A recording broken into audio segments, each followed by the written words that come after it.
ஆசை. அரையாண்டு தேர்வு முடியப்போவதை எண்ணி மகிழ்ச்சியடைந்தான் மைக்கேல். நண்பன் மாணிக்கம் 4 நாட்கள் தன்னோடு தங்கி கன்னியாகுமரியைச் சுற்றிப் பார்க்க முடிவு செய்தது வியப்பாகத் தோன்றியது.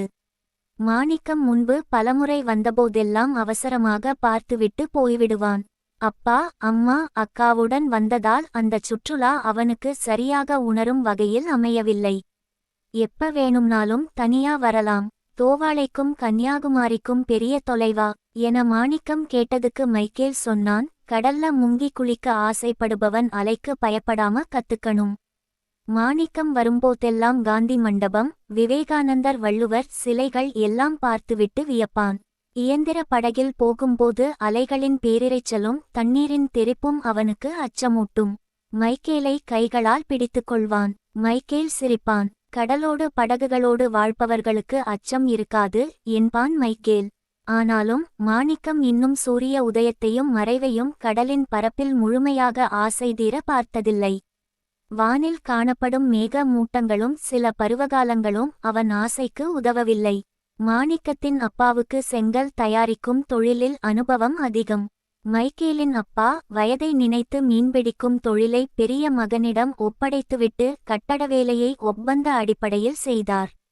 வியாபாரம் சார்ந்து இருவருக்கும் தொடர்பு ஏற்பட குடும்ப உறுப்பினர்களும் நட்பால் இணைந்தனர். மைக்கேல் குடும்பம் தோவாளைக்குச் செல்லும்போதெல்லாம் மலர்களை வளர்க்கும் தோட்டங்களை பார்ப்பார்கள். விதவிதமாக பூத்து குலுங்கும் மலர்களும் அவற்றைச் சந்தைப்படுத்தும் நேர்த்தியும் மனத்தில் இனிய அனுபவத்தை கொடுக்கும். 13 வயதான இருவருக்கும் அந்த வாய்ப்பு அமைந்தது. பேருந்தில் வந்த மாணிக்கத்தை வீட்டுக்கு அழைத்துச் சென்றான் மைக்கேல். மதியம் அவன் வீட்டில் மீன் சாப்பாடு. நல்லா ருசியா இருக்கே என்றான் மாணிக்கம். தூண்டிலில் பிடித்த மீன் மணக்கும் பதில் சொன்னான் மைக்கேல். அன்றைய பொழுது வீட்டில் உள்ளவர்களோடு மகிழ்ச்சியாக கழிந்தது. மாலையில் தேவாலயம், மறுநாள் காலை பகவதி அம்மன் கோயில் போனார்கள். அவற்றின் கலையழகு மனத்தை மென்மையாக்கியது. மாலையில் மழை பெய்தது. படகு துறைக்கு போய் பார்த்தார்கள். மீன் பிடித்தல் எத்துணை சாகசம் என்று வியந்தான். தன் ஊரில் களிமண்ணில் நெருப்பில் செங்கற்களை தயார் செய்யும் தொழிலை பார்த்தவனுக்கு கடலலைகளோடு தொடர்ந்ததொரு வாழ்க்கை நம்பிக்கை சார்ந்து நிகழ்வதை பார்க்கும்போது இயற்கையோடு இயைந்த உணர்வின் தாக்கத்தில் உடல் சிலிர்த்தது.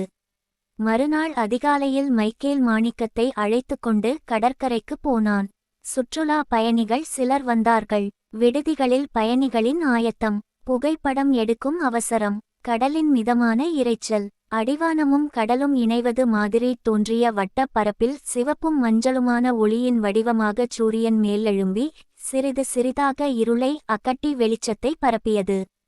மாணிக்கத்தின் முகத்தில் மகிழ்ச்சியின் ரேகைகள். சுற்றி பார்த்தபோது எத்தனை ஆரவாரம்! இருவரும் கட்டித் தழுவினர். சங்கிலி துறைமுகம் பகுதி பாதுகாப்பானது. அலைகளை தடுத்து குளிக்கும் வசதியுடையது.